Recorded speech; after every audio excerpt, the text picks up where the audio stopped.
Treasurer Josh Frydenberg has urged Australians not to panic in the face of a further escalation in the global trade war after President Donald Trump launched into a social media tirade against China.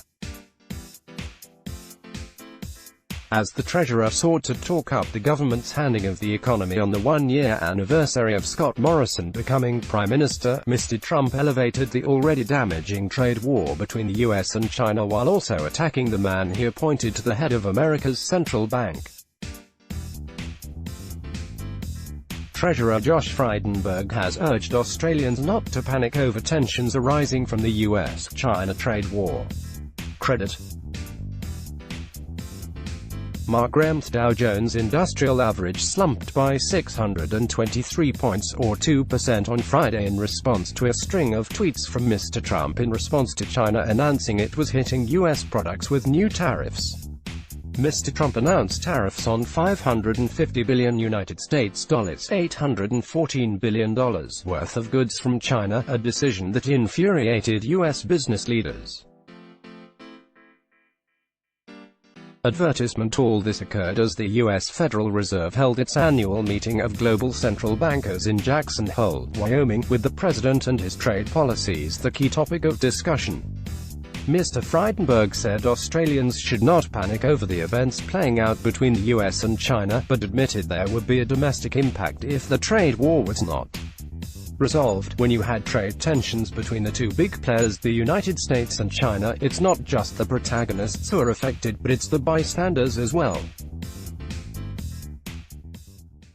Some of those tensions are on our doorstep, he said. I'm working and talking to the Treasury on a daily basis about the overall impact on the global economy and the impact on us here in Australia, including the trade tensions, Shadow Treasurer Jim Chalmers said. While the issues between China and the United States were very concerning and could threaten the local economy, they were not the only ones at play in Australia. We have homegrown economic challenges here around wages, and growth, and productivity, and household debt, and declining living standards, he said. The Prime Minister and the Treasurer need to come up with a plan to deal with those homegrown weaknesses rather than just pretend they are imposed on us by weakness or volatility around the world. Federal Reserve Chairman Jerome Powell, who in a tweet the president said was more a risk to America than Chinese President Xi Jinping, used his address to the Jackson Hole meeting to argue the trade war along with events such as the protests in Hong Kong were a major factor in a global economic slowdown.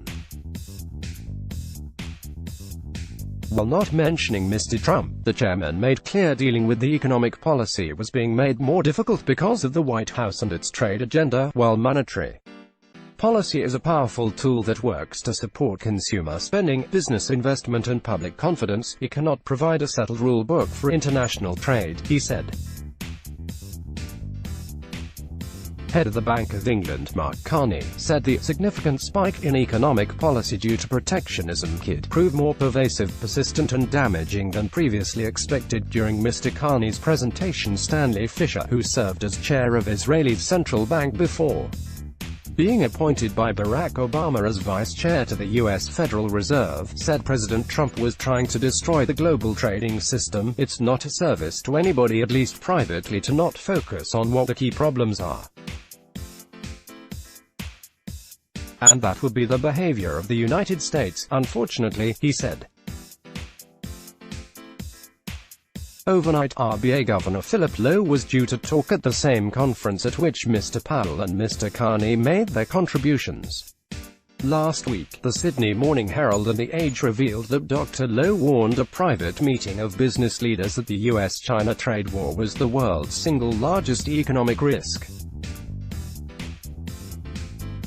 Jane is a senior economics correspondent for The Age and the Sydney Morning Herald. Melissa Cunningham is The Age's health reporter, most viewed in Politics's blog ads.